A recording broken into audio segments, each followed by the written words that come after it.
Bienvenidos a todos y a todas. Hoy nos convoca el tema de Haití, Haití en el mundo actual y su lucha por la libertad plena en clave anticolonial. En la voz de Henri Bois-Roland, es un hermano, un compañero que nos ha generosamente siempre está a disposición de este espacio. Eh, Va a ser presentado por Andrés Urioste. Les voy a leer una breve biografía de ambos hermanos. Enrico Roland es coordinador del Comité Democrático Haitiano, profesor de presencia africana y de metodología de investigación en el Instituto Superior de Lengua y Cultura Aborigen, integrante del equipo de profesores de Historia de la Cultura Latinoamericana de la Facultad de Artes de la UNC.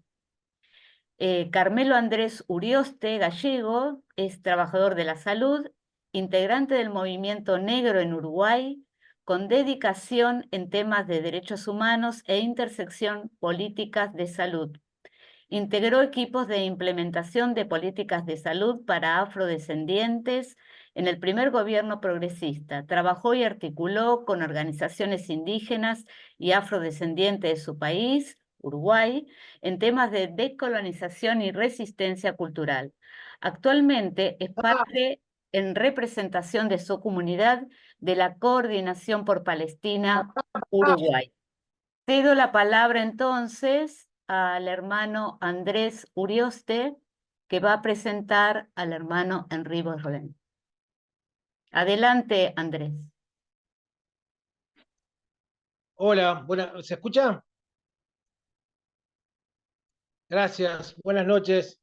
Bueno, presentar a un amigo es bastante difícil a veces y André, además de compañero de lucha por la libertad del pueblo haitiano, es un amigo también. Nada, yo solamente para hacerla corta, porque queremos aprovechar el tiempo con la exposición de Henry, solo decirles que en estos días hemos estado reflexionando mucho sobre el tema del 12 de octubre. Estamos en el marco de la conmemoración del 12 de octubre. Para muchos países en América Latina es una conmemoración muy especial. Para los que pertenecemos a minorías étnico-raciales es más especial aún porque es un día de resistencia, es un día de lucha. Y, y Haití puede aportarnos muchísimo para entender por qué ese día no se puede festejar más.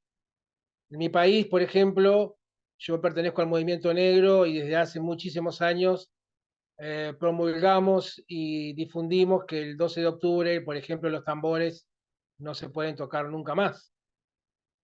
Y ese día no hay expresión cultural afro en la calle visible, por lo menos. También eh, me da mucha lástima que en mi país, por ejemplo, a pesar de, han recorrido la administración pública muchos gobiernos y todos los estilos políticos, y ninguno de ellos ha podido hasta el día de hoy, siquiera cambiar la denominación del 12 de octubre. Nuestro país sigue siendo oficialmente el Día de la Raza. Quizás es el país de América que tiene la peor denominación posible para esta fecha. Y han pasado todo tipo de partidos políticos. En la última era progresista se intentaron en dos oportunidades llevar leyes que cambiaran esta nomenclatura y no fue posible, a pesar de los gobiernos progresistas tener mayorías en sus parlamentos. O sea que tenemos que admitir, y Henry va a ser muy claro y transparente y preciso en lo que va a decir, que el racismo institucional y los procesos históricos coloniales son absolutamente vigentes en su accionar, a pesar del tiempo histórico transcurrido, y que al día de hoy no podemos entender la geopolítica mundial siquiera sin entender y sin interpretar que el colonialismo todavía tiene plena vigencia en América Latina en algunas partes y en su contexto ideológico. Bueno, para presentar a Henry elegí una estrofa de un poeta, músico y compositor venezolano para unir dos países, Venezuela y Haití, que se llama Ali Primera, seguramente ustedes lo conocen, y la estrofa de la canción La Noche del Jabalí, también muy conocida, que dice así: apaga la radio, compañera, hay tantas cosas para conversar. No preguntes cuántas veces por segundo mueve las alas el colibrí. Pregunta, por ejemplo, ¿qué estamos haciendo por Haití? ¿Que dónde queda? Dices, es un lugar cercado por la noche en el inmenso cobalto del Caribe. Muchas gracias. Muchas gracias, Andrés, por tu intervención. Le cedo la palabra entonces a Henry. Realmente siempre es un honor y un placer estar con ustedes. Pero hoy viviste un momento más emotivo a partir de las palabras del hermano Andrés, que agradezco profundamente de todo corazón, no en nombre mío nada más, sino del pueblo haitiano. Andrés, te mando un fuerte abrazo y te digo también, hasta la victoria siempre venceremos.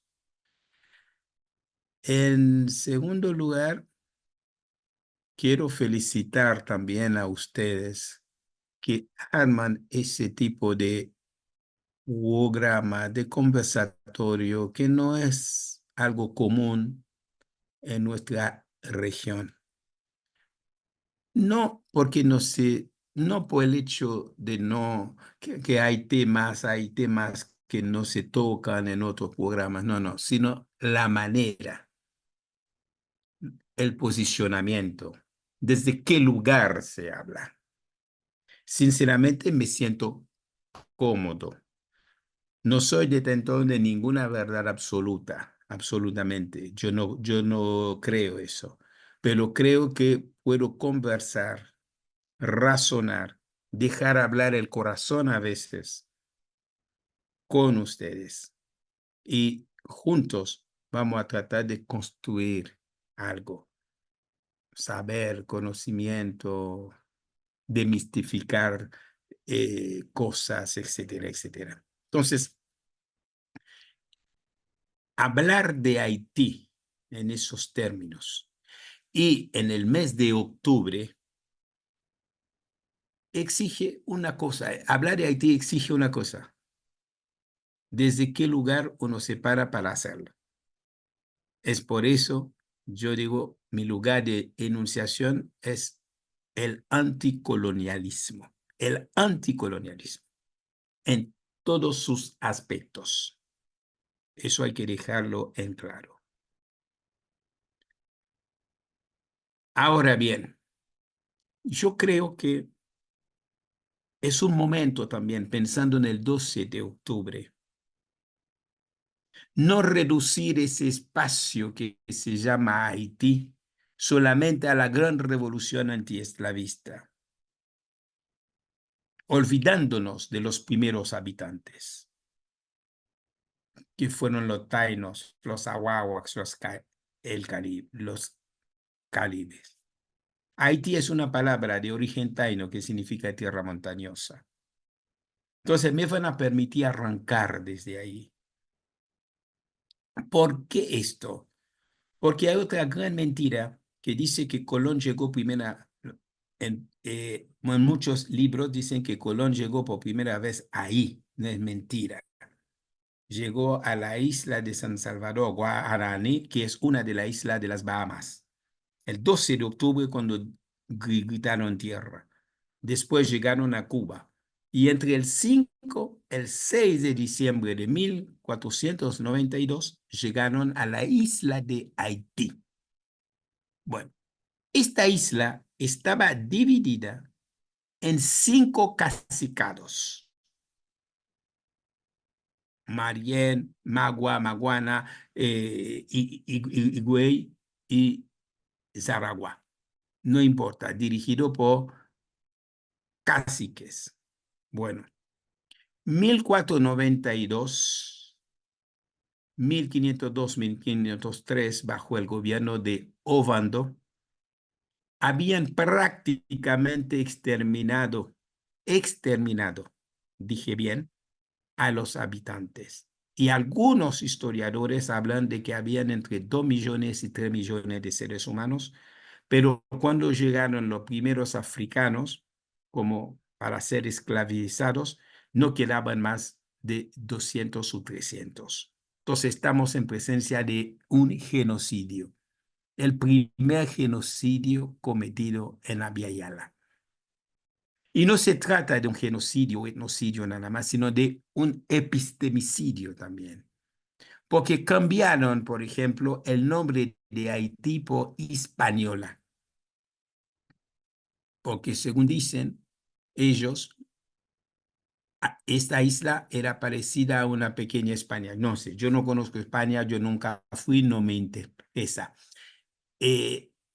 Después, no solamente eso, sometieron por las armas, enfermedades, trabajos forzados a esos indígenas. Otra cosa que la historia no resalta mucho es la gran resistencia ofrecida por esos habitantes cuando se dieron cuenta de que estaban en presencia de criminales, ¿no? De destructores de vida. Hubo grandes resistencias, el cacique Henry, etcétera. Pero hay una resistencia en particular que me gustaría poner acá o hablar, un nombre que sea, en la resistencia de Anacaona, que los españoles denominaban que que era una reina. No sé si era reina, no sé si ellos consideraban que era reina. Para ellos, por la función que tenía, quizá creían que era reina. Pero lo que pasa, no tenemos la palabra de los indígenas para saber si realmente era una reina. Entonces, quiero resaltar eso sobre todo por el factor feminista, que no era solamente una resistencia de hombres, no es un problema de género nada más acá, ¿no? Entonces hay que entender esto. Y esta gente se refugiaba, utilizaban todo lo que tenían para resistir. Evidentemente fueron vencidos por la fuerza de las armas. Ahora bien, ustedes saben que en aquella época hubo un gran debate entre Bartolomé de las Casas y Sepúlveda, donde Sepúlveda consideraba que los indios, los negros, no eran seres con alma, etc. En cambio, Bartolomé de las Casas decía que no, que los indios tenían almas, lo que hay que hacer era cristianizarlos, bautizarlos. En cambio, los africanos no teníamos alma. Bueno, y ahí el debate fue ganado por Bartolomé de las Casas, y ahí decían, entonces decidieron también ir a África, sacar seres humanos para reemplazar en los trabajos forzados en la isla de Haití a los africanos, ya isla llamada Hispaniola. Ahora, en 1697 hubo un tratado firmado entre España y Francia, donde España cedió a Francia la tercera parte de la isla, la parte oeste, que hoy es Haití. Y Francia, a su vez, cambia el nombre de Hispaniola por Saint-Domingue, Santo Domingo. Es por eso que muchas veces en algunos textos académicos nosotros vamos a encontrar la revolución de Saint-Domingue, es decir, la revolución de Santo Domingo. La revolución de Santo Domingo. Es Dessalines que al proclamar nuestra independencia en 1804, dijo: para terminar con todos los vestigios del colonialismo, vamos a devolver a este lugar el nombre original, el nombre de los primeros y verdaderos dueños los tainos y volvió a llamarse Haití. Ahora bien, hay algo que no se plantea mucho, es la relación tainos y los africanos llegados a la isla. Y eso es importante en la lucha por la independencia, que va a terminar, que va a culminar con la independencia. Porque cuando llegaron los esclavizados, empezaron a luchar desde el continente africano al ser capturados. Resistieron sobre los mal llamados buques negreros, algunos suicidándose, sobre todo las mujeres que estaban embarazadas o con su bebé se tiraban al mar. Era una forma de resistencia. Hubo rebeliones sobre algunos buques. Después, cuando llegaron a la isla, fueron vendidos como esclavizados y después terminaron siendo negros. Pero algunos llegaban a escapar porque buscaban la libertad siempre, desde África, sobre los buques, en la isla, y este movimiento de huida de las plantaciones hacia las montañas se conoce en la historia nuestra como el cimarronaje. Entonces, los que huyeron fueron conocidos como cimarrones. Pero como no conocían la isla, al huir a las montañas, acuérdense que dije al principio, era tierra montañosa, significa Haití. Y en aquel momento, como no había drones, no era fácil ubicar a los que habían huido ahí y se encontraban en las sierras con los indígenas, con los indios. Y esos indios ahora le daban de comer. Hubo intercambio de cosmogonías, de místicas, y enseñaban a ellos las plantas, el secreto de algunas plantas medicinales, a dónde hay que comer. Todo ese bagaje de conocimiento fue transmitido. Entonces, esta es esta primera parte que yo considero fundamental, porque si no hubiese existido esta solidaridad para permitir la subsistencia, para luego resistir y después hacer a la ofensiva, sería bastante complejo, mucho más complejo. Incluso hay un videíto que en algún momento le voy a pasar a ustedes porque hicimos una traducción al castellano, un video corto de 3 minutos, 4 creo yo, donde hay una investigadora haitiana que demuestra que en una zona en el norte del país, donde, a donde solían reunirse los tainos con los esclavizados que huían, incluso mostrando el lugar, el patio, la casa donde solían reunirse, incluso que queda todavía en pie algunas construcciones indígenas. Entonces, acá si estamos hablando, no podemos caer en dejar, en olvidar a algunos seres humanos, algunos grupos, porque existe en la historiografía oficial lo que se suele llamar los olvidados de la historia, porque la historia la han escrito los vencedores. Entonces, nosotros tenemos la obligación de decir la verdad. Eso es un primer elemento. Entonces, hay un reconocimiento. Y me pregunto si Dessalines, consciente, revolucionario que era, si volvió al nombre de Haití, si era solamente porque había que sacar todo vestigio y volver al nombre de Haití, o porque Dessalines tenía plena conciencia de esta primera solidaridad ofrecida a nosotros. Dos, hay otro elemento más. El idioma que nosotros hablamos, el creol, porque los africanos a propósito fueron sacados de distintos lugares de África. En cada lugar se hablaba un idioma diferente, había creencias diferentes, pero la mezcla de esos idiomas primero en contacto con el castellano, con el español, digamos, y después con los idiomas de los indios. Es por eso que muchas palabras en creol, comidas que nosotros tenemos, tienen nombre indígena.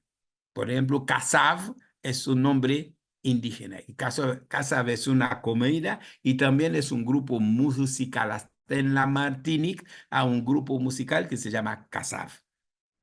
Entonces, hay muchas cosas que nosotros no podemos, al reconstruir esto, no podemos creer que esa hazaña se debe solamente a la acción de los esclavizados y las esclavizadas. Eso es un primer elemento. Ahora, como dije al principio, que yo partía de un lugar de enunciación anticolonial, me gustaría tomar un tiempito por explicar de manera breve sobre qué esquema me voy a basar para seguir de ahora en más.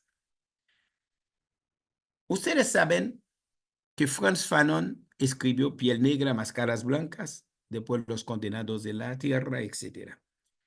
Pero hay un trabajo que ha hecho Grossfogel, Ramón Grossfogel, sobre el pensamiento de Fanon. No él nada más, sino otros. Yo hablo de él porque es el nombre que me vino a la cabeza.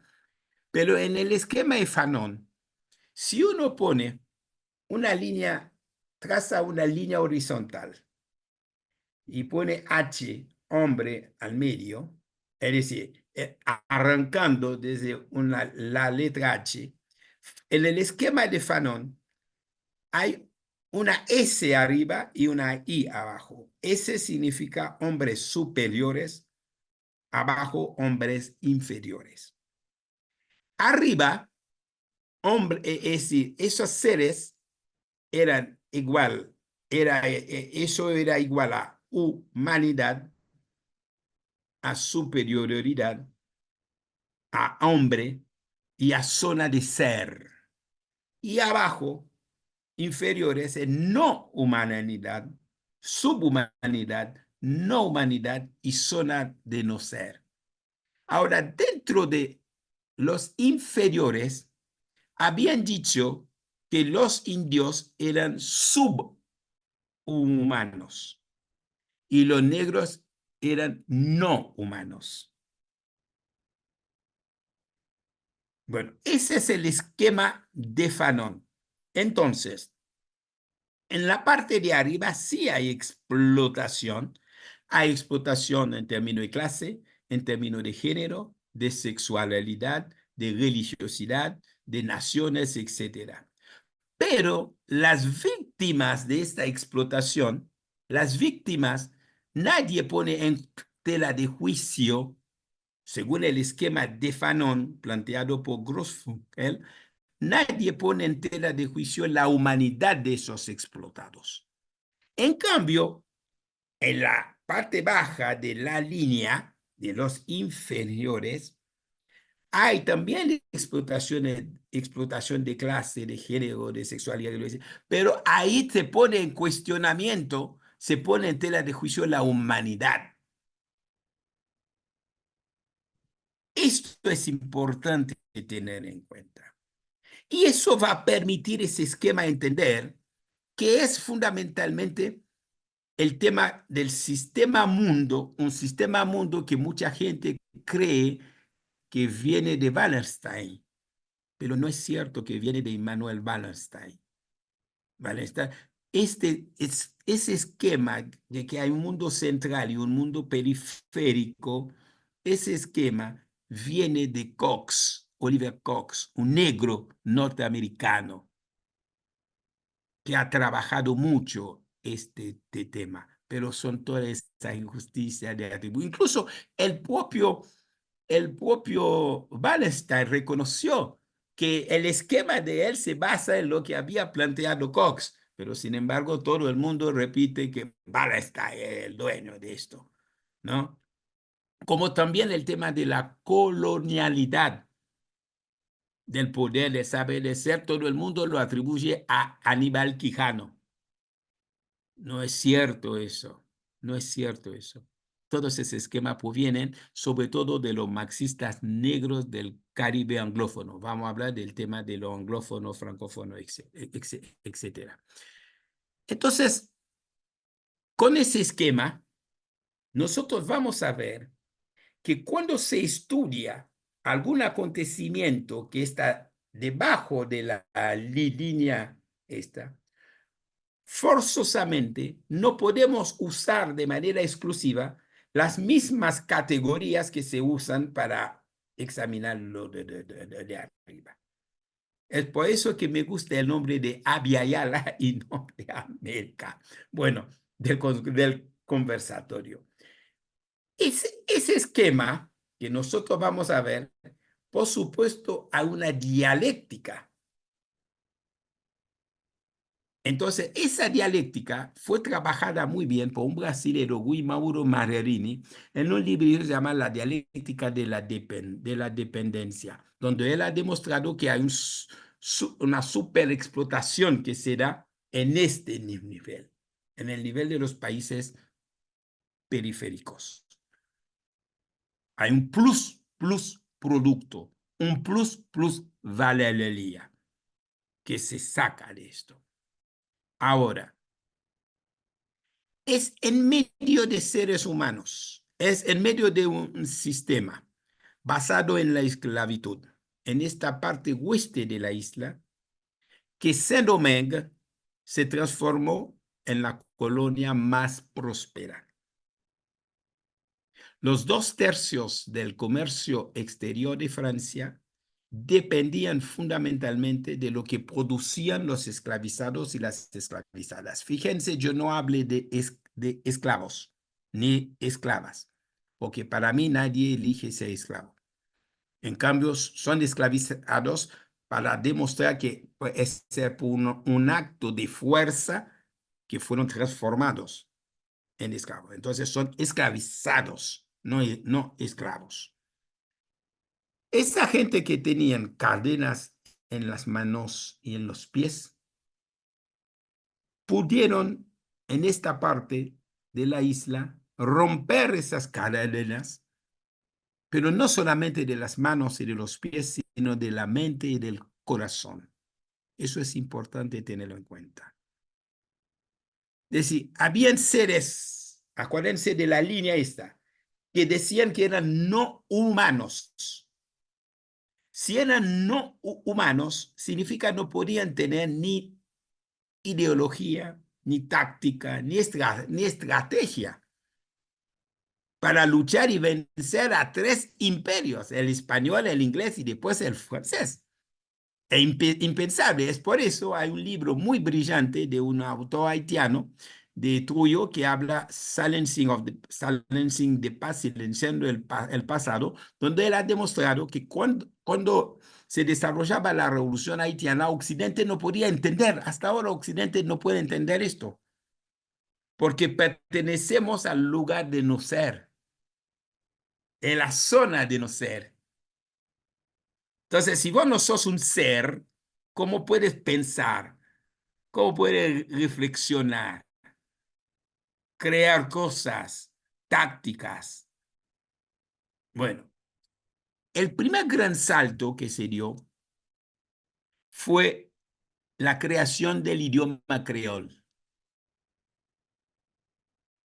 y la religión popular, el vodú, que es la mezcla de religiosidades o espiritualidades africanas con el catolicismo y creencias de los indígenas. Porque para luchar nosotros necesitamos comunicarnos. Entonces, sin esta herramienta, era imposible. De manera colonial, dicen que el creol es un francés mal hablado. Creo que no es así. Hay distintas apreciaciones. Si ustedes creen, en algún momento podemos hacer un conversatorio sobre el creol, nada más, que representa eso, porque es todo un capítulo aparte. Pero lo importante es saber que ha servido porque un idioma, como dice Chomsky, no es solamente una herramienta de comunicación. Es un instrumento a través del cual los seres humanos podemos reflexionar sobre nuestra situación, expresar nuestros sentimientos y muchas otras cosas que en otros idiomas no podemos hacer. Les doy un ejemplo. Por ejemplo, yo no conozco ningún chiste haitiano en francés. Todo está en creol. Yo, yo no conozco, ¿no? Yo no conozco cuando una madre, un padre está retando a su hijo en Haití que lo hace en francés. Siempre le sale el creol. La puteada sale en creol, ¿no? Salvo los colonizados que tratan de decirlo en francés, pero no es lo mismo. Entonces, este idioma va a ser una herramienta de lucha, de resistencia y de lucha para hablar de la libertad. ¿Cómo podemos conseguir esta libertad? Eso no podría haber sido hecho en francés, es imposible. No es casual, abro paréntesis cero, no es casual que hoy ustedes se dan cuenta que desde el jueves Martinica está que arde, ¿no? Y que Francia ha prohibido ya a Martinica de tener como idioma oficial también el creol, ¿no? Bueno, han aprendido, debe ser, de lo que significa eso. Entonces, este idioma es importante tenerlo en cuenta. Y aprovecho para decir algo más. Ustedes han escuchado hablar de M.C. Césaire, ¿no? El discurso sobre el colonialismo de Césaire es un texto bastante importante, pero hay otro martiniqués, Edouard Glissant, que ha hecho la propuesta de ir más allá, porque la negritud es la revalorización, la puesta en valor de los conocimientos, los saberes, la dignidad del negro, ¿no? Y para decir somos iguales. Y este movimiento nació en Francia en el 34 a través sobre todo de la revista L'Étudiant Noir, el estudiante negro, pero esa es la historia oficial. Hay una verdadera historia que no está, por ejemplo, atribuyen a Césaire el ser el padre de la negritud, Césaire, Senghor, etcétera, cuando hay también un problema de género. Cuando los primeros seres humanos en Francia que empezaron con el tema fueron las hermanas Nardal, que eran de Martinica, eran mujeres, no era Césaire. Césaire mismo reconoció que iba al salón de esa gente allá en Francia. Pero hay tanta injusticia, compañeros y compañeras, hasta dentro del mundo que pretende ser crítico de la dominación. Porque estoy seguro que muchos de ustedes nunca acá han, bueno, capaz que sí, no sé, estoy exagerando, escuchado hablar de las hermanas Nadal, Jean Nadal, Paulette Nadal, etcétera. Y van a ver, y si quieren, pueden, hay textos, incluso hasta en Google, que no me gusta mucho, pero que pueden poner los nombres de ellas y van a ver realmente lo que representaban esas hermanas para el movimiento de la negritud. Entonces, Glissant dice, hay que hablar en el espacio caribeño, que no es solamente un espacio físico, un lugar geográfico, ni siquiera geopolítico. Es un lugar sociohistórico y cultural también. Es la primera frontera imperial. Es un lugar donde circulan hacia y desde y hacia Estados Unidos, fundamentalmente, flujos de mercancías importantes.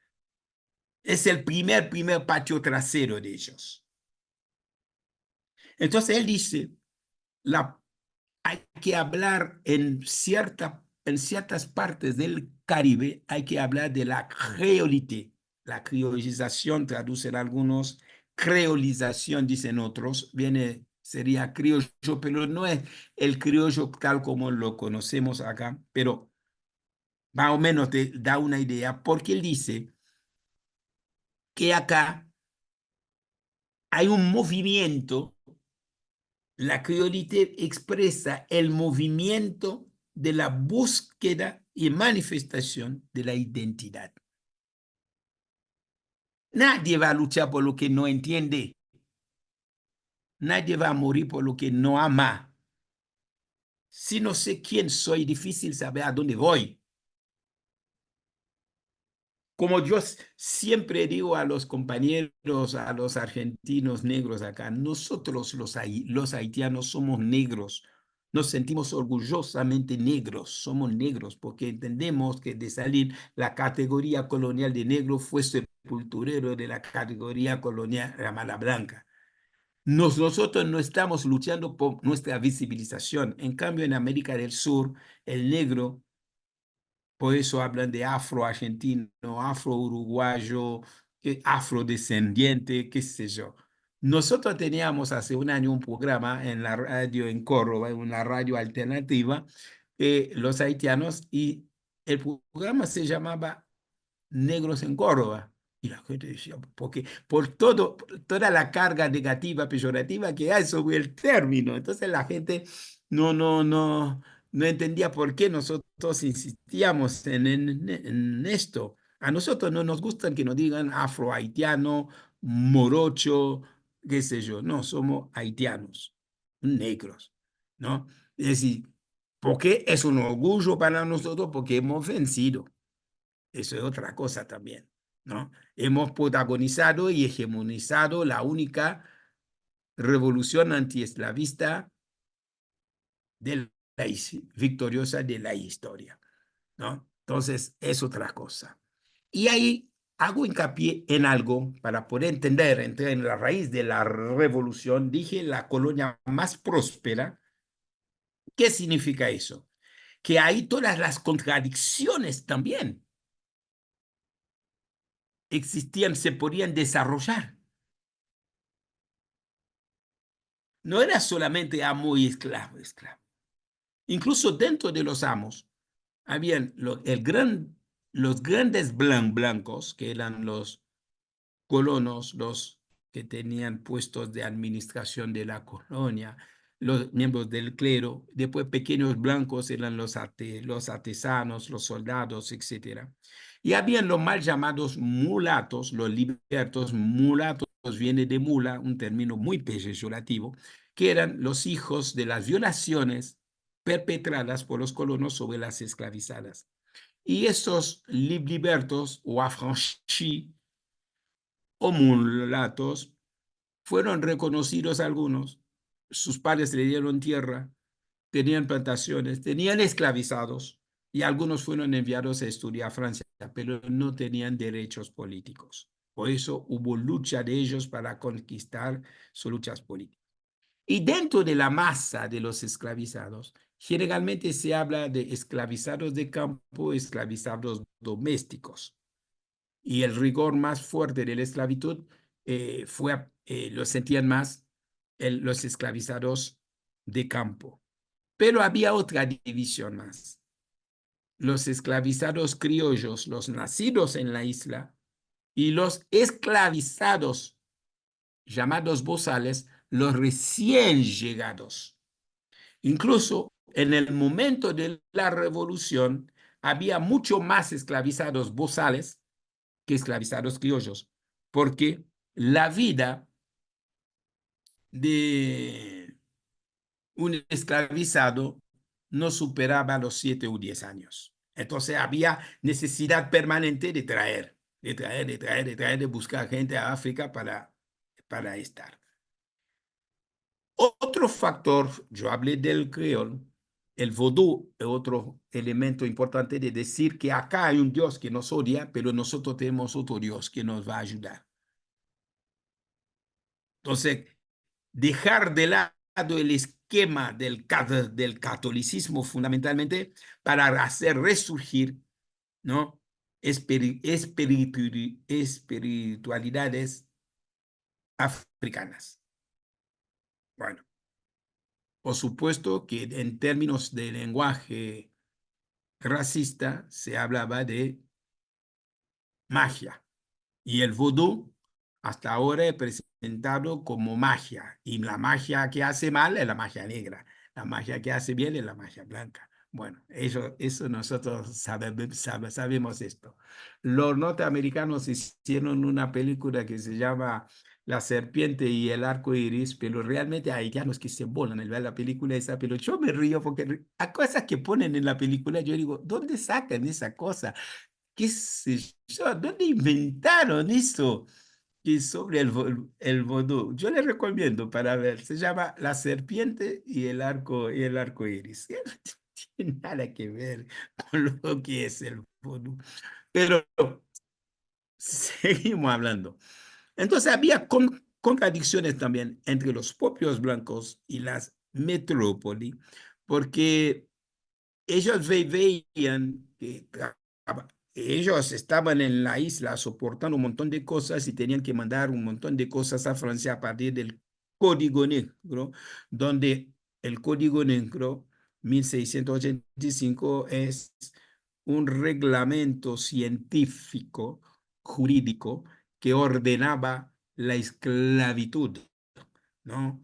Que el esclavo, los límites, era un mueble, no mueble, qué sé yo, ¿no? Al animal, entonces había que decir, menos, vos tenés que darle de comer, vos tenés que darle, porque como el caballo, ¿no? Vos tenés que darle comer, dejarle descansar un momento para seguirlo haciendo trabajar, bueno, es lo mismo, ¿no? Eres el código negro, fue, digamos, planteado así y organizando.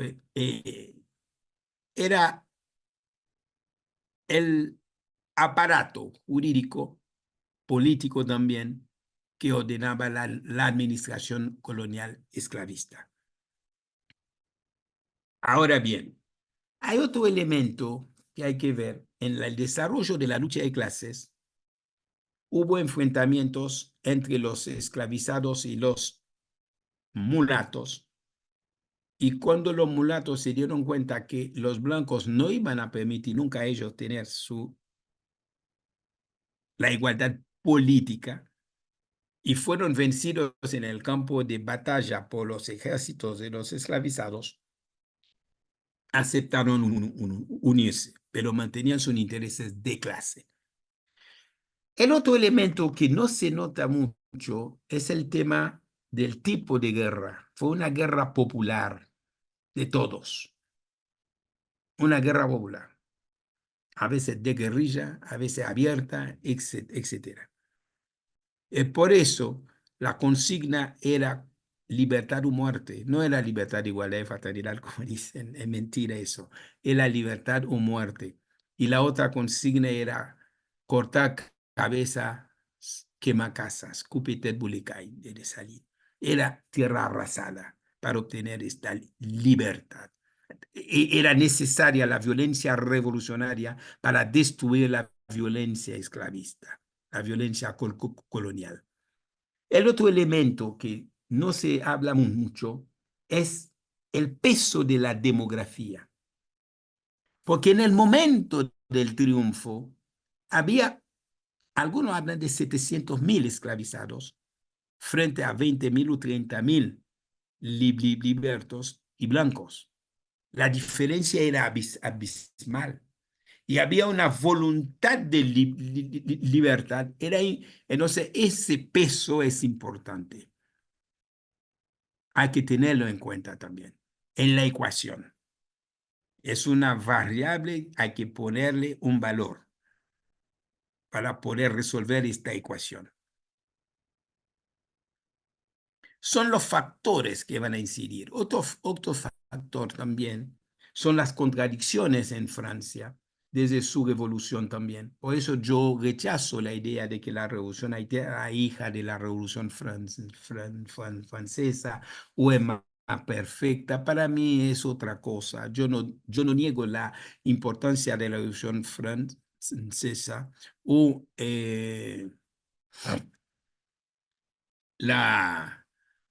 el impacto en Saint-Domingue, yo no estoy leyendo, pero hay una lectura mecánica eurocéntrica que dice, bueno, cuando triunfó la revolución en Francia, después salió la Declaración Universal de los Derechos del Hombre, el ciudadano, entonces los esclavizados, Toussaint, el precursor de nuestra independencia, lee eso y dice, ah, bueno, nosotros vamos a luchar por nuestra libertad. Es mentira eso, porque yo dije que desde África vienen luchando 100 años casi antes de 1791, hubo un gran esclavizado que se llamó Macandal, que provocó una lucha tremenda donde tuvieron miedo, envenenó las aguas, mató a un montón de blancos en busca de la libertad. Entonces, 100 años antes de la Revolución Francesa. Entonces, acá resulta que lo importante es la Revolución Francesa y no las luchas, la acumulación de luchas protagonizadas por los esclavizados y esclavizadas. El cimarronaje no representa nada. No se puede hacer rupturas así en las explicaciones de un proceso revolucionario tan rico. Ahora, ¿cuáles son los caracteres de la revolución ahí? Haitiana? Fíjense, yo no me quedé nombre de Dessalines, de Toussaint, etcétera. Ustedes lo pueden encontrar en cualquier parte, ¿no? Sino en entender cuál es el mecanismo de desarrollo de la lucha de clase. Por supuesto, afortunadamente surgió una gran vanguardia revolucionaria. Tuvimos unos genios realmente como Toussaint, como Christophe y Dessalines, que para mí es el más grande, el que venció realmente a Napoleón, ¿no? Pero más allá de esto, yo quiero ir a la caracterización de la revolución. Es una revolución anti-esclavista. La esclavitud terminó en Haití desde 1793, antes de la proclamación de la independencia. Una revolución anticolonial, porque terminó con el colonialismo y permitió la creación de una nación. Una revolución antirracista, porque terminó con el tema, demostró que no hay una supremacía racial. Una revolución internacionalista, porque es una revolución que se solidarizó con Miranda y sobre todo con Bolívar en dos oportunidades, con armas, municiones, dinero, víveres, y centenares de haitianos murieron para la independencia de Venezuela, de Colombia, Ecuador, etc. El discurso del presidente Petro el otro día en Chicago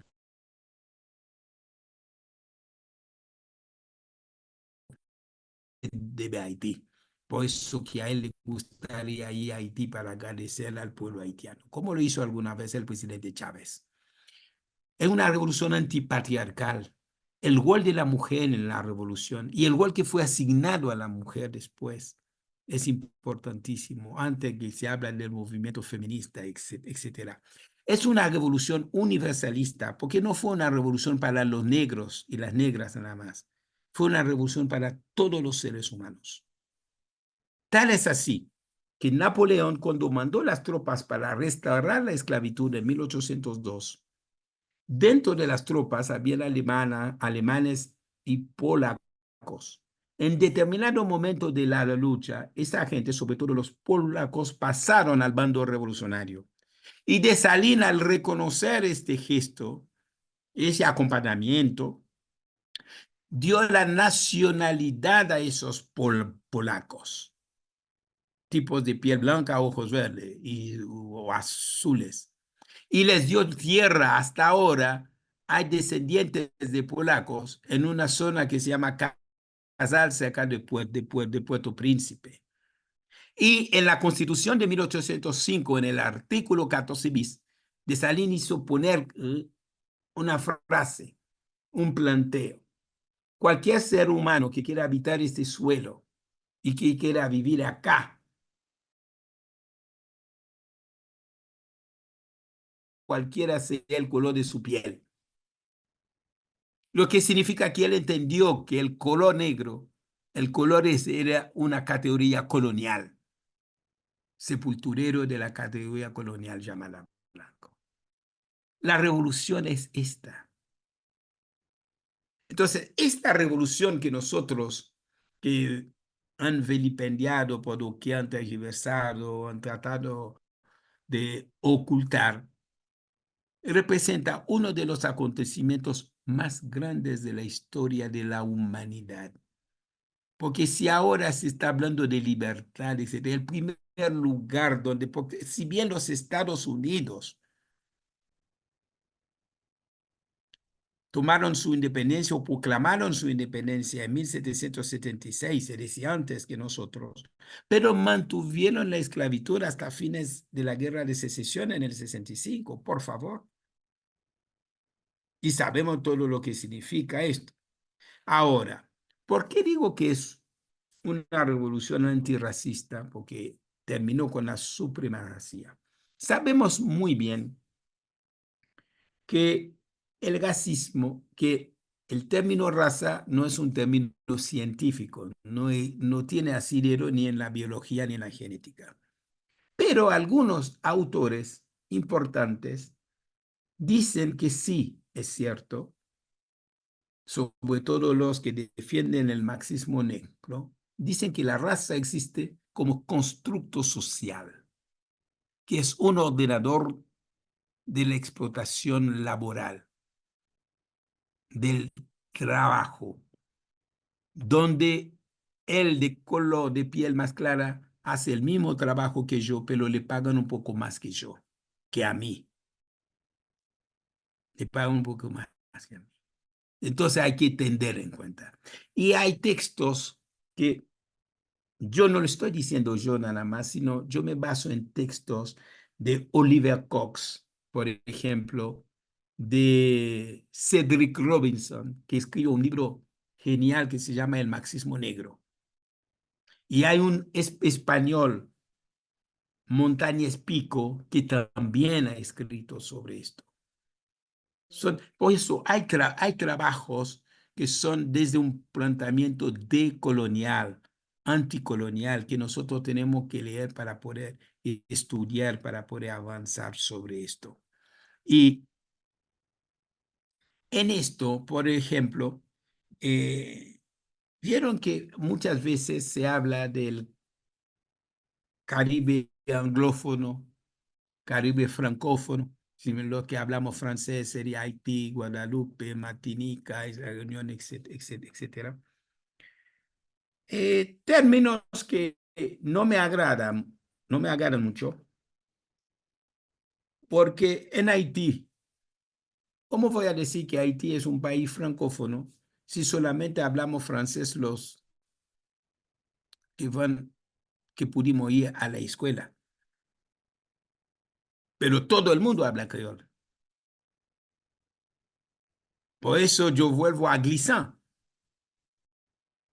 de la creolité. No somos franceses, no somos franceses. Que haya influencia de francés en fonéticamente hablando en el creol, sí. Por eso sería interesante hablar sobre el creol. Los estudios realizados por los académicos de la Academia de Creol de Haití. Existe una academia creol, ¿no? Entonces, francófono, anglófono también, porque escriben en francés o hablan francés, algunos escriben en inglés o hablan en inglés, pero todo el mundo habla creol. Clase alta, media, baja, todo el mundo entiende y habla creol. Yo que soy viejo, cuando iba a la escuela sí estudié en francés, porque estaba prohibido hablar creol. Si vos en el recreo te entendían hablar creol, te castigaban. Recién en el año 87, después de la caída de la dictadura en el 86, la nueva constitución del 87 consagró al creol como idioma oficial también. Es decir, nuestros documentos ahora, pasaportes, actas de nacimiento, etcétera, tienen la obligación de ser escritos en los dos idiomas, francés y creol. Es decir, el creol tiene igual, incluso si uno escucha la radio en Haití, la televisión, el 95% de los programas, o 99%, están en creol. porque es lo que entiende el pueblo. Cuando los políticos quieren engañar, también muchas veces utilizan el francés para que la gente no entienda lo que están diciendo. A veces con la misma macana que dicen en francés, le dicen en creol también. Pero es más fácil descubrir la macana que vos decís en creol que en francés, si vos no sabes francés, ¿no? Entonces, ahí, como dice Fanon en Piel Negra, más canas blancas, la alienación existe. Ahora, yo digo esto para ver la importancia de la revolución haitiana no puede ser reducida solamente a ese espacio geográfico, menos aún al Caribe, menos aún al continente este, sino al mundo entero. Un mundo donde todavía el racismo sigue vigente. No sé, ustedes viven en Uruguay y saben que existe. Yo vivo en Argentina, está. En Haití también hay racismo, porque es un producto del colonialismo. Los cánones de belleza, de inteligencia, supuestamente el CSI de cada uno está en función de la forma del cráneo, del pelo y del color de la piel. Sabemos que existe esto, ¿no? Entonces, la revolución haitiana no es algo del pasado nada más, sino hay cosas que la revolución haitiana, como la revolución francesa, como la revolución cubana, como la revolución rusa, china, etcétera, todo proceso revolucionario ha aportado cosas a la humanidad. Pero nosotros reclamamos con justa razón que esta revolución también hay que ser estudiada como todas las demás, porque ha aportado algo y fue protagonizada por los seres llamados no humanos. Por ende, ustedes saben muy bien que no hay superioridad del conocimiento científico sobre los saberes ancestrales. Es decir, todos valen. Todos tienen que ser apreciados y aportan. Y la experiencia de la esclavitud, para poder transmitir esto, traducir esto políticamente, filosóficamente, epistemológicamente también, y sociológicamente, forzosamente, el esclavizado y la esclavizada, ellos tienen que ver, tienen que aportar, porque al no vivir ciertas cosas, es imposible que uno pueda elaborar sobre lo que no está experimentando. Y a veces vos experimentas, pero depende del lugar que vos ocupas en esta ecuación, en ese esquema de explotación.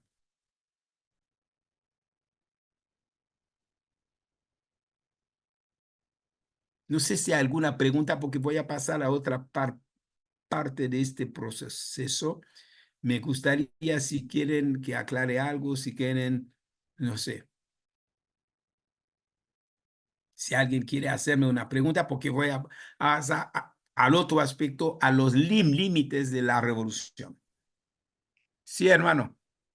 Disculpa, yo quería reflexionar y recalcar que me pareció muy importante lo que tú traes sobre esa sinergia indígena africana que da génesis a toda la impronta de la revolución, porque muchas veces en nuestros pueblos, en nuestros movimientos, el movimiento indígena y el movimiento negro, parece no haber puntos de contactos en nuestra historia, en nuestra evolución como grupos, y sin embargo la propia historia de la revolución haitiana lo señala claramente.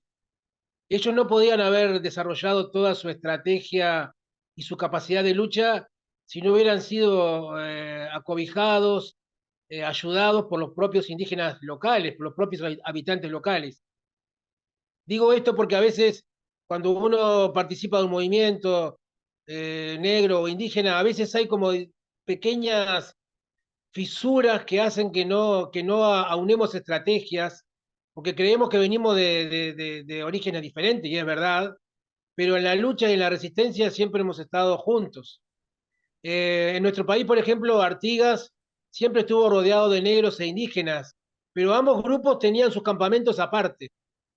Luchaban juntos, pero tenían sus campamentos aparte.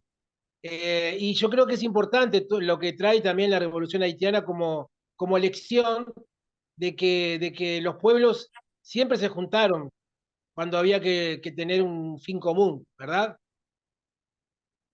Y agregaría, Andrés, que ahí entre los tainos y los africanos, los negros, no había racismo.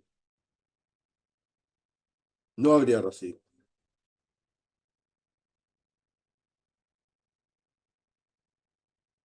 Y fundamentalmente porque esos seres humanos entendían que forzosamente, entendían que eran víctimas del mismo enemigo.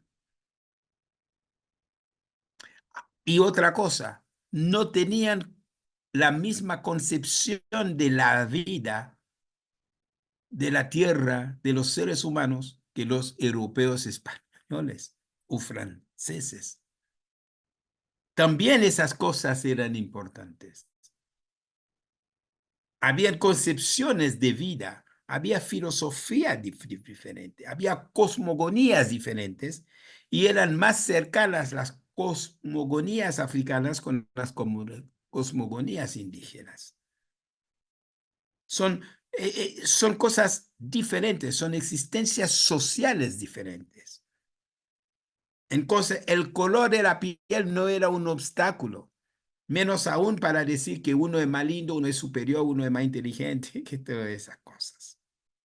Bueno, ahora, lo que al triunfar la revolución, dejamos de lado la lectura para mí mediocre que dice la revolución haitiana e hija de la revolución francesa. Creo que hemos dado algunos argumentos para decir que no es esto, sino dentro del campo popular.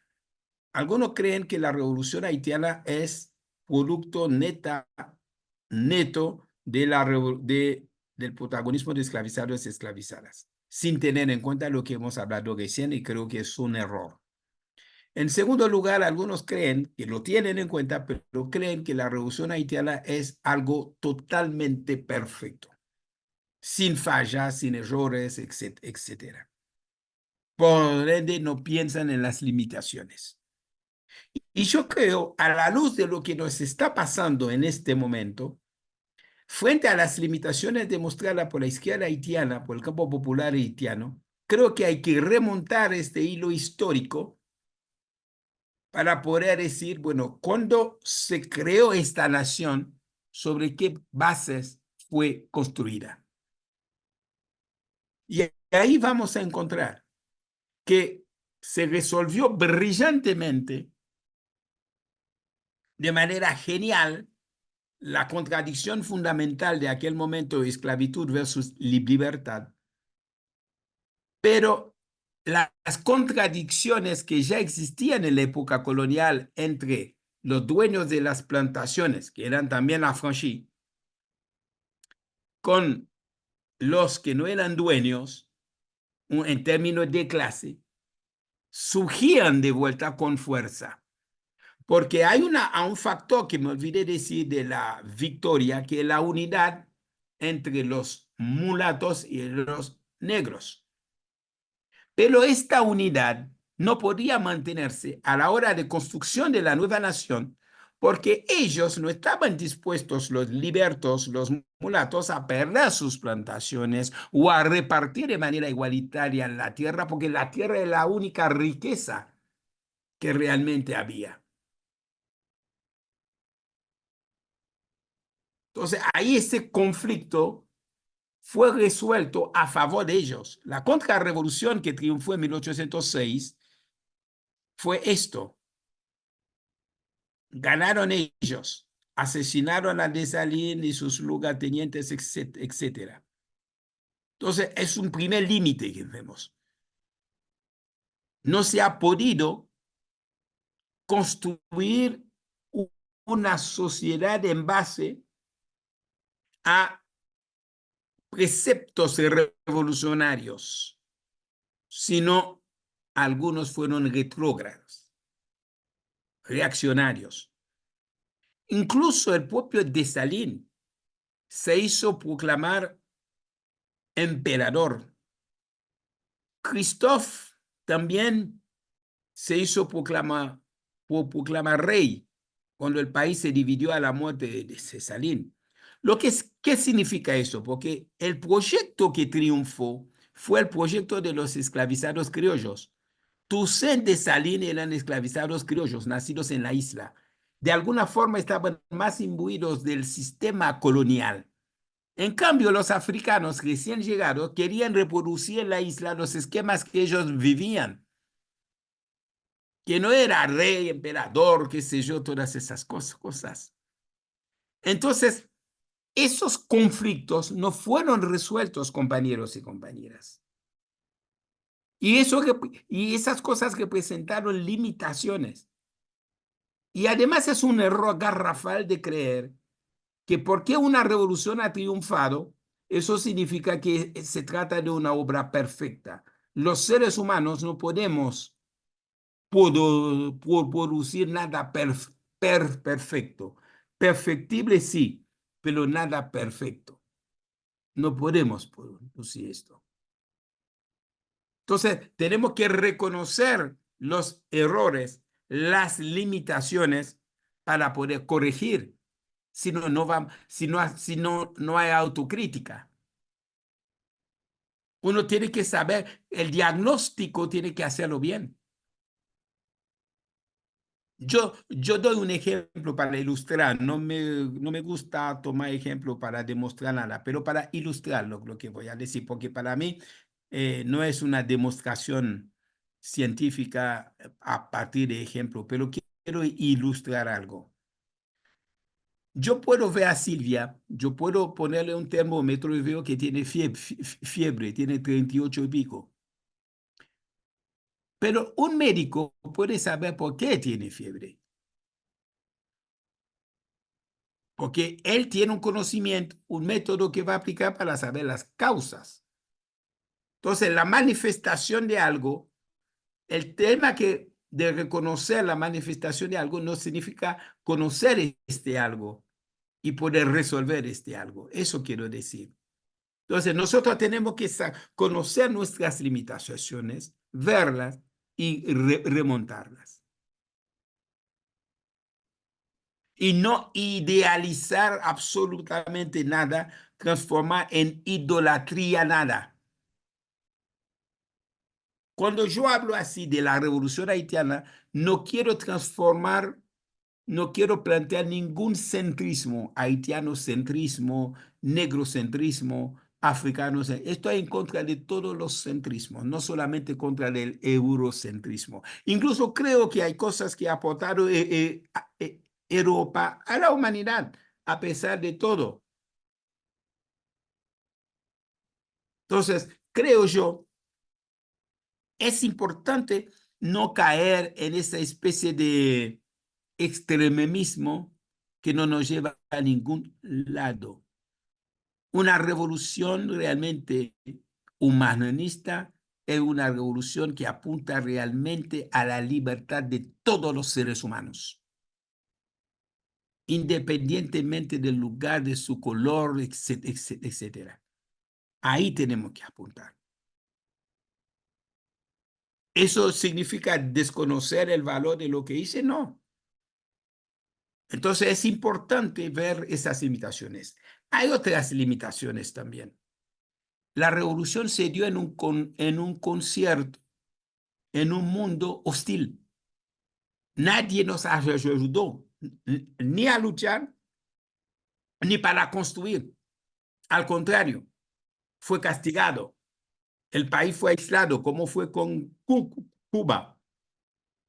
Pero Cuba tuvo el apoyo de la Unión Soviética, después nosotros no tuvimos apoyo de nadie.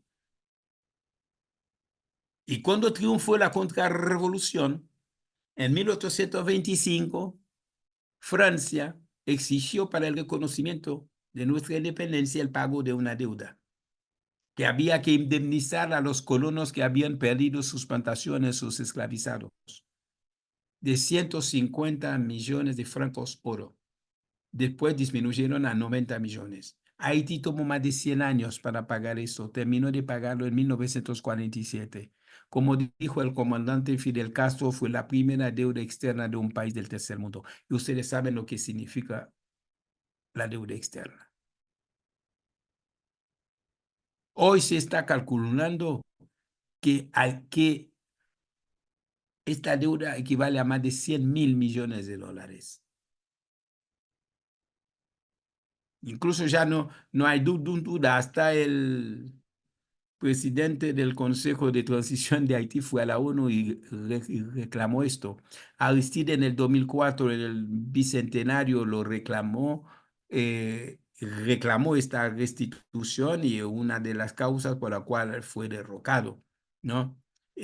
Pero hay otra cosa que no hablan de la restitución de la deuda de Francia, pero Estados Unidos en el año 1914, en diciembre, un comando yanqui entró en el Banco Central de Haití y sacó toda nuestra reserva de oro y nunca devolvió un chobo. También hay que restituir esto.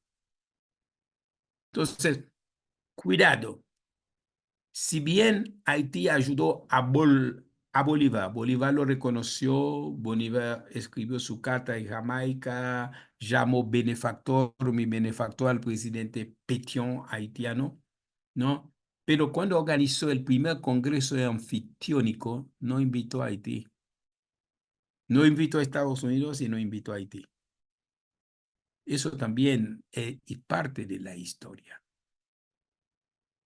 Entonces, la revolución se produjo en un momento histórico donde el orden mundial fue sacudido por esta revolución. Entonces, el orden mundial se opuso a esta revolución. Hizo todo lo posible para aniquilarla, asfixiarla, aniquilarla. Y no hemos podido encontrar respuesta. Digo, no hemos podido, capaz que sí o no, no sé, pero la realidad demostró no hemos podido superar esto, a pesar de esta solidaridad internacional que hemos brindado. Y eso representó un freno para la revolución. Ahora, la propia dinámica interna de desarrollo de la lucha de clases, también hay que tener en cuenta esto. Esta propia dinámica de desarrollo de la lucha de clases hace que no solamente surgieron de vuelta contradicciones que estaban desde la época colonial, sino nuevas contradicciones. Porque también los generales que vencieron, que condujeron, inmediatamente se posicionaron en un espacio de poder que no era antes. Entonces, había limitaciones también, ambiciones. Cuidado, no es lo mismo estar en el llano que cuando estás arriba.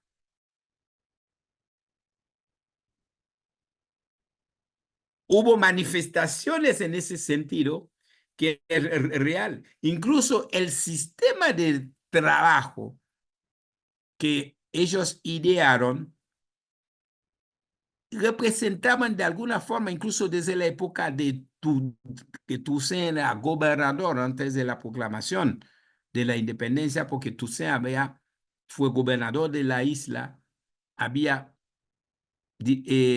promulgado una constitución en 1801, que era prácticamente la autonomía de Haití con respecto a Francia, por eso Napoleón decidió enviar las tropas en 1802. Toussaint fue detenido y murió en Francia. Pero el régimen de trabajo, de alguna forma, reflejaba lo que pasaba en la época colonial. Nadie tenía cadena, no es cierto eso, pero no había una nueva forma, como hubo una nueva forma para luchar, no había para administrar. No había otro ejemplo. Ahora se está hablando de las comunas, poder popular desde abajo. Es decir, el tiempo histórico también. El hombre, agua tuvo que pasar mucho debajo del puente para poder armar y ver qué tipo de alternativa. Y hasta ahora seguimos estando prisioneros y siendo prisioneros de esta llamada democracia burguesa,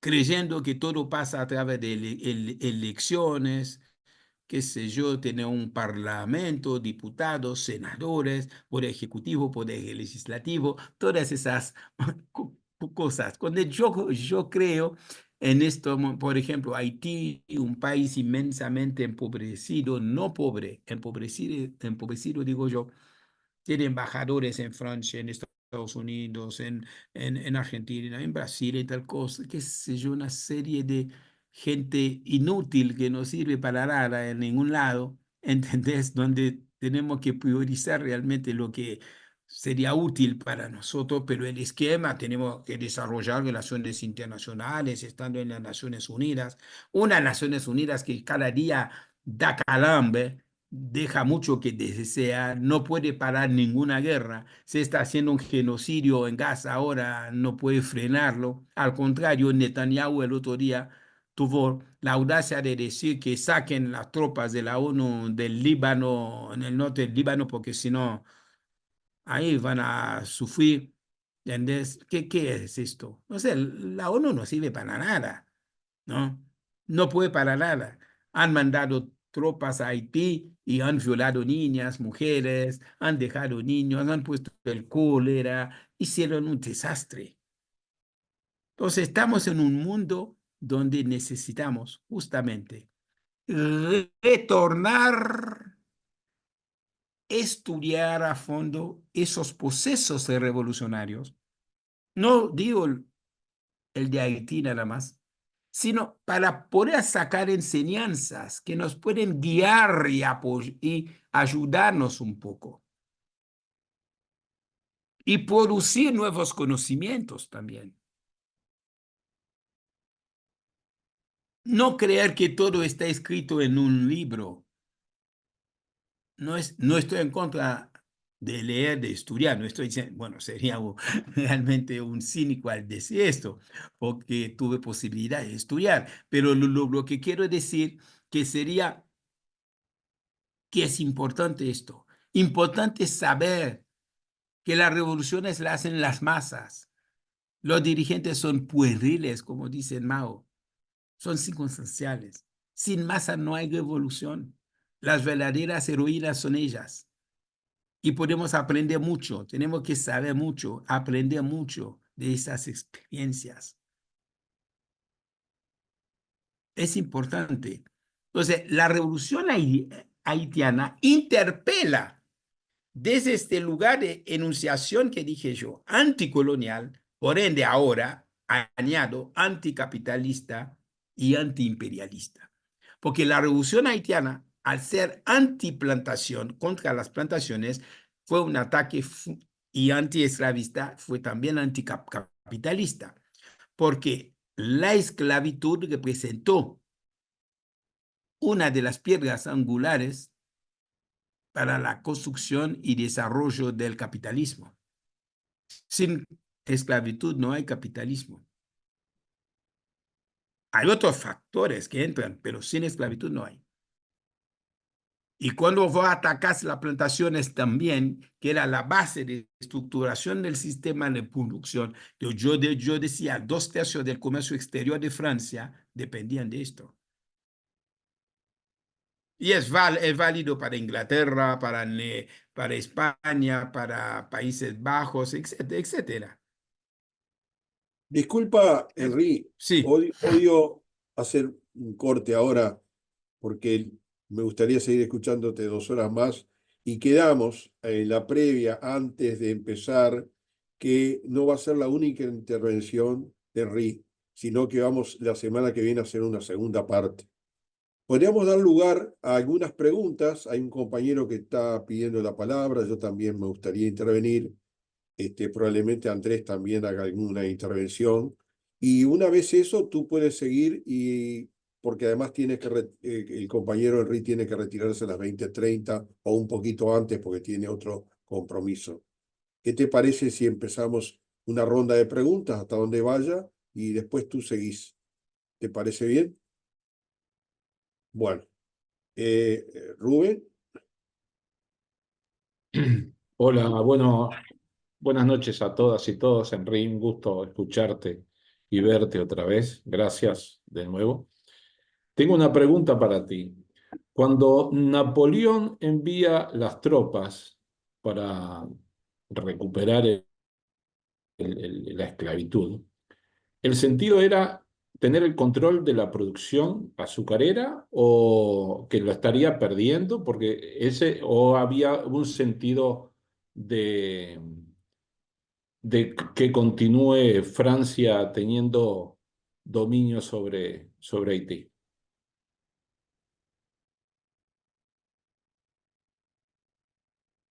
Excelente pregunta. Bueno, yo creo que el gesto de él, que aquí hay que ver que Napoleón viene en un proceso de restauración también, ahí, que no era ni Robespierre ni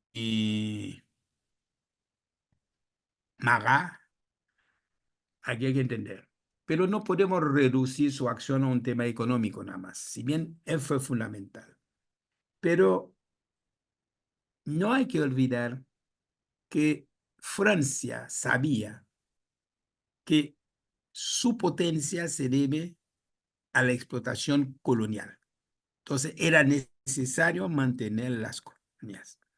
Y toda explotación colonial había que basarse en la esclavitud para que sea más rentable.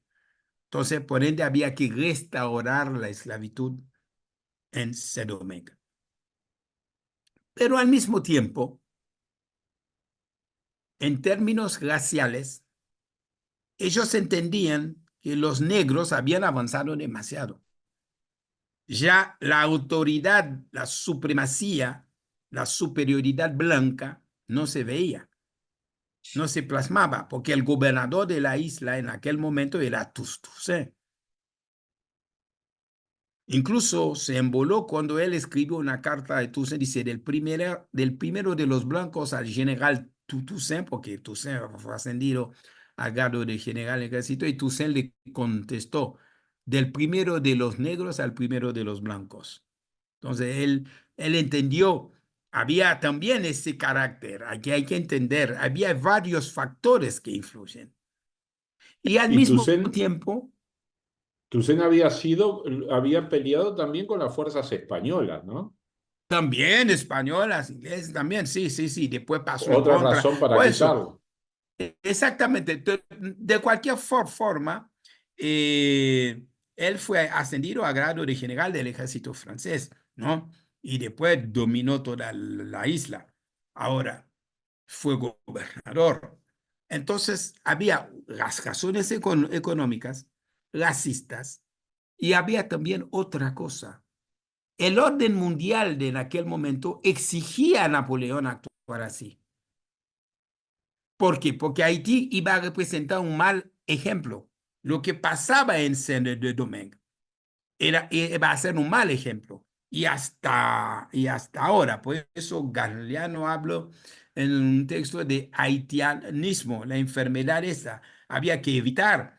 Incluso en Brasil, en cualquier lado, se evitaba, incluso no se llegaba a haitiano, desde que vos decís Haití, no querían saber, éramos leprosos, porque íbamos a contaminar, a contagiar, a, no sé, contaminar a todos en el germen de la revolución, ¿no? Entonces, había concepciones filosóficas, humanistas, entre comillas, como veían la vida humana. El negro no puede dirigir absolutamente nada, tienen que ser ellos. Y era una perla, la perla de las Antillas, la perla de las colonias francesas era justamente ahí. Entonces, tiene razón, Hay elementos económicos, pero yo digo no hay solamente elementos económicos, sino había que ver toda la filosofía, todo el contexto de aquel momento para poder entender por qué envió una fuerza tan tremenda, incluso dirigida por su cuñado, Leclerc. Leclerc fue esposo de Paulina Bonaparte, la hermana de Napoleón. Y Leclerc murió en Haití de fiebre amarilla. Después su reemplazante, Rochambeau, fue derrotado de manera aplastante. La primera derrota de Napoleón no fue en Waterloo, fue en Vertières el 18 de noviembre de 1803, donde los franceses tuvieron que levantar la bandera blanca y rendirse incondicionalmente. Pero eso no está escrito en la historia de ellos. Pero eso está bien. No, pero yo repito, no es solamente por razones económicas, que son fundamentales, sino hay otras razones también.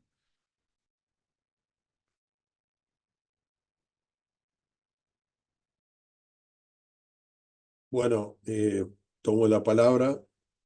Si no hay nadie más que la pida, voy a hacer una pregunta que puede ser un poco molesta, porque yo me pregunto por qué en el Abya Yala la izquierda progresista, cuando se habla de progreso, a mí no me gusta la palabra, autodenominarse progresista es estar con el progreso y estar con, digamos, poco una idea justamente con la cual tenemos que combatir, digamos. Es decir, no el mejoramiento, sino la idea de progreso. Es decir, que hace alusión a la modernidad. Es una izquierda que está con la modernidad. Pero la pregunta es la siguiente: ¿por qué tanto silencio con Haití? ¿Es que esta izquierda, es decir, que todos tenemos algo de ella, participamos o no, es una izquierda racista? Y después viene otra pregunta. Esa es la primera. Es fuerte, muy fuerte. Sí, es muy fuerte. Yo diría, se trata de una izquierda presa también de la modernidad occidental, porque hay una crítica del sistema colonial, pero desde el centro del poder mundial. Entonces, lo que a veces Gosfogel llama decolonial colonial. Son decoloniales, pero en el fondo son coloniales también porque el esquema es muy difícil. Ahora, ¿qué pasa? Tu pregunta tiene varios aspectos, pero yo me voy a detener en dos. Nadie va a un supermercado y compra 5 kilos de revolución, 5 kilos de antirracismo. Toda nuestra formación, incluso nosotros que estamos hablando, toda nuestra formación está impregnada en mayor o menor medida del pensamiento de la modernidad occidental. Y esto, internalizamos esto, como dice Bourdieu, hay un hábitus. Si no tomamos conciencia de esto, no vamos a poder limpiarnos. Eso es un primer elemento. Tenemos que tomar conciencia que estamos impregnados, formados con esto. ¿Quién de nosotros? Yo no. Muchos de ustedes no, obvio, pero el código tiene nosotros, yo hablo del campo popular en general. Cuando llega a un lugar, ve autopistas, uno arriba, abajo, etcétera, grandes edificios, etcétera, no se siente, no sé, una maravilla. Para mí es mucho más simple una casa al lado del mar. Simple. Yo lo veo mucho más humano eso, que esos bloques de cemento enorme, ¿no? En una vida. Es decir, esas ideas de la modernidad que tenemos acá. Totalmente. ¿Quién no se siente cuando dice, habla inglés, habla francés, habla español, habla italiano, habla castellano, se sienten orgullosos de esto, pero no se siente orgulloso si dice que habla mapudungún, habla quechua, habla guaraní, ¿no? O habla creol, ¿no? Entonces, todas esas cosas influyen en nosotros. Otra cosa, ahora en la otra parte. Nosotros estudiamos mucho las críticas al sistema capitalista a partir de textos escritos por europeos. Muchos. Marx sigue siendo un europeo. Lenin, un europeo, más allá de los grandes aportes. Pero hay cosas que no han vivido, no han podido producir. Es por eso que es importante no repetir como loros, sino entender el método del materialismo histórico dialéctico para aplicar. No lo que dicen, sino por qué dicen lo que dijeron, para poder ver cómo nosotros traducimos eso a nuestra propia realidad. Y tu pregunta, en esto también, yo voy a ir a más lejos. Te voy a dar un ejemplo para ilustrar y le van a hacer reír. Una vez en Buenos Aires había una librería que se llamaba Liberarte, donde se vendían libros y atrás se daban conferencias. No sé si ustedes llegaron a conocer esto. Y en el año 80, no, en el 90, creo, con el golpe contra Aristino 21, 86, no me acuerdo bien, habían programado una charla sobre Haití, ¿no? Pero era a las 7 de la tarde. Y nosotros, éramos 5 haitianos, pensábamos que era a las 5, a las 17. Entonces llegamos al lugar a las 17, 2 horas antes. Entonces entramos, pues, vimos un señor que arreglaba las sillas, etcétera. Y le digo, mire, señor, va a haber una charla. Y nos dijo, sí, sí, sí, váyanse, es una charla, es una conferencia que se va a dar. No, no, no, no, no, váyanse. Y ahí miramos, vimos el cartel que dice, 7 de la tarde, 19 horas. Entonces nosotros a propósito nos quedábamos en un bar cerca, estaba llena la sala y entrábamos y hemos decidido entrar cuando estaba todo lleno y yo tenía que hablar. Y el señor que me iba a presentar, que iba a presentar la charla, era él que me había echado a patada, como porque para él hablar sobre el negro no entra en la cabeza, no le entraba en la cabeza. Entonces, cuando yo entré y me senté al lado, el tipo no me miró nunca al principio. Dice, bueno, hay una charla. Es decir, se sentía en la voz que él se había, pero él, no, él lo hizo porque adentro de él tiene en su cabeza que el negro no es para esto. Mire, hay una experiencia, yo di clase 23 años. Mira, hice una experiencia en una clase que se llama Etnografía Crítica y Decolonial. Hice la experiencia, créanme, compañeros, compañeras. Y todos los años y me dio siempre el mismo resultado. Al tercer, no, después, sí, 4 clases después, un mes después, yo pregunté a los estudiantes y a las estudiantes qué dijeron en su casa con sinceridad acerca de la clase y de la clase. Todos, pero todos y todas dijeron, sí, dijimos en nuestra casa teníamos un profesor negro. Entonces, no dijeron teníamos un profesor haitiano, porque yo les hice ver algo. Porque cuando me dijeron eso, le digo, ¿ustedes creen que si un profesor alemán estuviesen acá, hubiesen dicho en su casa tenemos un profesor blanco? ¿Qué hubiesen dicho? tenemos un profesor alemán. ¿Por qué no han dicho un profesor haitiano? ¿Qué tiene que ver porque lo que ven antes en mí es el color, lo fenotípico. Y todos bajaron la cabeza. Se dan cuenta de que, y no lo hicieron por mala fe, ¿eh? Por ser mala persona ni nada por ese estilo.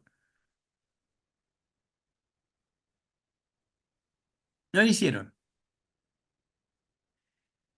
Y hay cosas más fuertes. Una vez en una reunión de un partido de izquierda, estaban discutiendo algo, y uno de los dirigentes me dijo, Henry, no te estaba, reíte un poco para que te pueda ver. Como el diente blanco, que, en serio, en serio. Entonces, por eso la pregunta tuya es profunda, es molesta, ¿no? Molesta mucho porque el concepto y otra cosa más, vamos a hablar sinceramente entre nosotros acá. Totalmente. ¿Quién ha leído? A ver, esperen. Claudia, ¿vos levantaste la mano? ¿Quién No, ha nadie. leído esto? Yo lo tengo, lo he leído. Y he leído a Trulliot también. Bien, Está Claudia. muteada, compañera Claudia. No ¿Cómo? no tenés audio. No, no, solamente contesté eso, que yo tengo ese libro, lo he leído y también leí a Trulliot, que lo citaste tempranamente. Todo lo que estás diciendo yo lo comparto y lo sufro como historiadora en el marco de lo que se sigue enseñando y de cómo se sigue negando la gesta haitiana en nuestra historia. Así que celebro escucharte y conocerte. Un placer, gracias. Pero yo pregunto, ¿quién conocía a este hombre? Yo de nombre, pero no el libro. Eso. Y es uno de los libros de él. Este libro tiene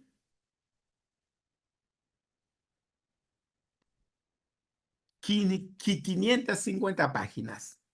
Se ¿Qué, llama el qué, marxismo negro, la formación de la tradición radical negra. qué editorial Cedric es? Robbins. ¿Cuál es la editorial?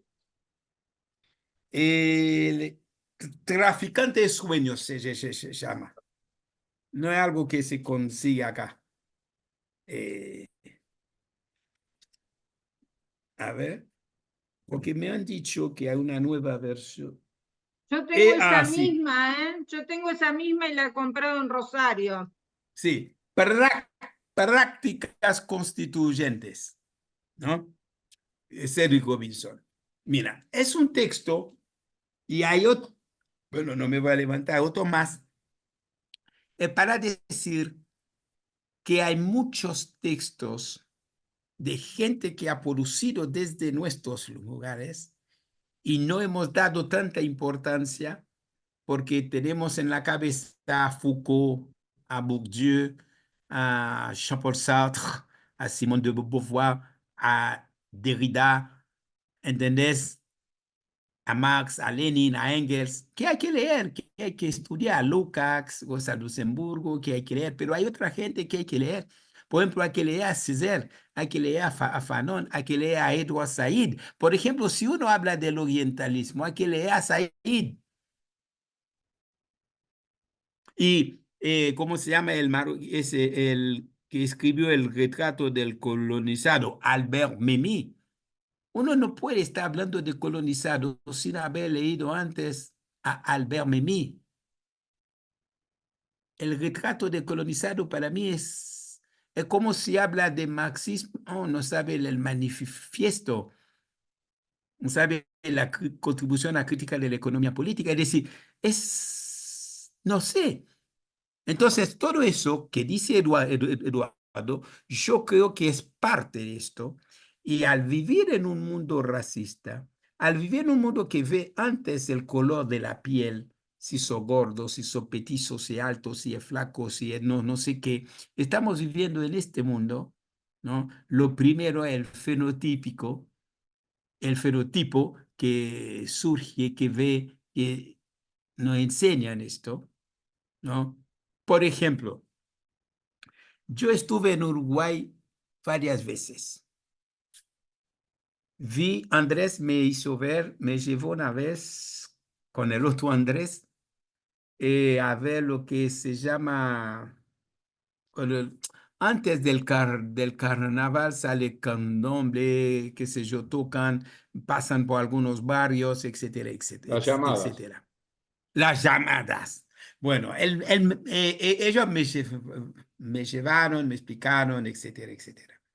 Pero yo nunca charlé profundamente de ese tema con ellos. Hay una diferencia abismal entre lo que vi y lo que veo en Haití como expresión de carnaval. Si bien es africano puro lo que he visto, tiene mucha influencia africana, pero yo veo que sigue siendo incompleto. Yo veo lo de las manifestaciones culturales haitianas en ese sentido. Por eso nosotros decimos Haití es un pedazo de África en América. Es como si yo veo que el candomblé sería una especie de consumo, incluso por la élite uruguaya también, ¿no? Yo lo veo más bien, hay gente que lo siente, hay gente que lo practica, hay gente que lo hace, pero no veo, porque después de esto, después de este periodo, yo no lo vi más. No veo una presencia. Por ejemplo, yo nunca entré en un restaurante en Uruguay y escuché música de candomblé. Voy a ver qué existe, pero yo no escuché. Yo escuché a Rubén Rada, escuché a otra cosa, pero yo no escuché esto. En cambio, si voy a Haití, entonces no voy a escuchar raíz, voy a escuchar compa, voy a escuchar subirse en un transporte público en Haití, voy a escuchar esta música. Entonces, hay un problema de identidad que todavía no está totalmente bien configurada, ¿no? Y se entiende porque la independencia de Uruguay no fue protagonista la mayoría de la participación de indios y negros, pero no fue dirigida, protagonizada y hegemonizada por ellos. No sé si me equivoco o no. ¿Puede No creer? me gusta hablar de historia de otro país, pero yo me atrevo a decir porque estamos entre nosotros. Por eso dije, estamos entre nosotros acá. Entonces, yo me tomo esta libertad o licencia para decir lo que he visto. Acertadísimo estás. Fue Acertadísimo.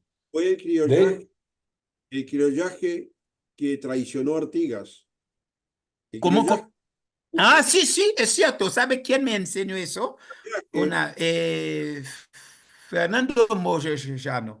Una vez que fuimos a visitar, no sé, o Andrés, uno de los dos, me dijo eso. Yo no lo sabía, porque a Artigas yo lo tengo ahí arriba. ¿Entendés? Para mí es un excepcional. Entonces me traicionaron a dice, no, Artigas, traicionaron a Artigas fundando el Estado uruguayo. sí, No lo quería sí, Artigas, porque él era a favor del Estado del Río de la, ¿cómo era? De la Confederación. Confederación. Exactamente. Henry, estamos casi en la Sí, hora. Yo, si sí. me permitís, rápidamente te voy a hacer otra pregunta y seguimos en la semana que viene, como quedamos de compromiso al principio del encuentro, que no está grabado esto. Grof Owell, en el libro de la sociología de la descolonización al nuevo antiimperialismo decolonial, habla del Gran Caribe, que incluye también las Islas Canarias en el Caribe. Es el Yo Gran lo Caribe. tengo. Es un descubrimiento que descubrimiento para mí, porque yo nunca había sentido esa idea del Gran Caribe, porque está Sí. desligado de lo continental. Cuando se habla de la Via Yala, se habla de lo continental. El Gran Caribe es algo que trasciende, digamos, lo continental, es decir, es lo isleño y es un sistema que va de las viene de las Islas Canarias hasta acá. Es decir, ¿tú qué opinarías? ¿Qué dirías sobre eso? Yo leí, yo tengo el libro ese de Ramón acá. Sí, es importante.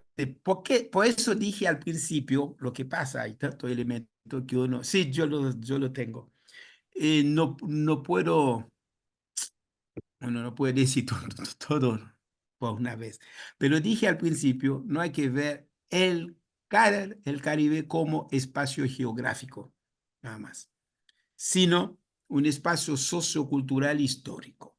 Porque, ¿sabe por qué? España, la hispanidad se construyó en base al genocidio de vascos, de cananarios y de otros pueblos de la península. Es decir, hubo genocidio también.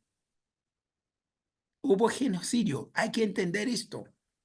Lo que es España. Es por eso que un vasco se siente vasco, no se siente español. Un vasco consciente, evidentemente, ¿no? Entonces, esta historia, por ende, por eso dije, no podemos hacer ruptura así, diciendo que empieza tal fecha, qué sé yo, la revolución haitiana, olvidándose de los indígenas. Lo que hizo Ramón está bien, de tener ese espacio en la cabeza. Y hay un texto muy lindo del Khalil Gibran, seguramente ustedes lo han leído, incluso de los cubanos sobre esto. Es sensacional cuando uno lee esas cosas para ver cómo el eurocentrismo nos pone así, mirando la realidad sin poder abrir. Nosotros hoy por hoy, por eso los conversatorios de estas características permiten romper estos moldes, esas cosas tan esquemáticas. Permiten romper esto. No, no es fácil, ¿eh? Yo les felicito. No, pero yo sé, pero hay que empezar. Más vale un primer paso que nunca da un paso. Y el primer paso cuesta, ¿no? Entonces creo que es un esfuerzo importante hacer esto, difundir esto, no por lo de Haití nada más. Yo no estoy hablando de esto. Fíjense, casi no nombré autores haitianos, nombre más a otros, ¿no? Incluso para hablar de la historia de mi país, yo nombré solamente a Trujillo en Silencing de Paz, silenciando el pasado. Yo nombré a él nada más, pero hay otros autores importantes, incluso el propio Trujillo tiene un libro sobre la historia haitiana en creol. Porque hay cosas que él dice en este libro que se pueden en creol. Por ejemplo, habla de una historia a partir de una idiosincrasia nuestra que es el cuento. Empieza como alguien contando un cuento. Eso no se puede hacer en francés, no se puede hacer en inglés, no se puede hacer en castellano. El gran sueño mío es poder hacer traducir esto, pero tiene que ser alguien que sepa bien creol, sepa bien castellano. A mí me han dicho, puedo hablar con los cubanos con respecto a eso, que no pueden dar una mano, una mano porque es importante. El libro se llama Chidife Boulé su Histoire Haití. No hay la traducción original. Chidife significa pequeño fuego sobre la historia de Haití, pero no es el sentido real. Chidife Boulé significa los elementos, los pequeños y los grandes elementos que hacen a la historia. Y Chidife Boulé que ven los conflictos como se dan. Entonces, la traducción había que pensarlo bien, pero es interesante. Bueno, compa, tengo que ir a una asamblea. Está mutado. Muchas Eduardo, está gracias. mutado. Quedamos para la segunda y te agradecimos muchísimo tu intervención y va a haber otra intervención de Henry para, lamentable Andrés se ve que tuvo que retirarse o tuvo problemas de conexión para la semana que viene. Bueno, de cualquier forma, sinceramente, compañeros, compañeras, Vamos a arreglar yo pido disculpas a ustedes por las limitaciones de eso. En serio, en serio. He tratado de dar lo que sé, lo poco que sé, pero yo sé que tengo un montón de limitaciones. Yo pido permiso y pido disculpas, en serio, ¿eh? Gracias, ¿eh? No, muchísimas gracias, hermano. Muchísimas gracias. Gracias. Gracias, Enrique. Chao, gente.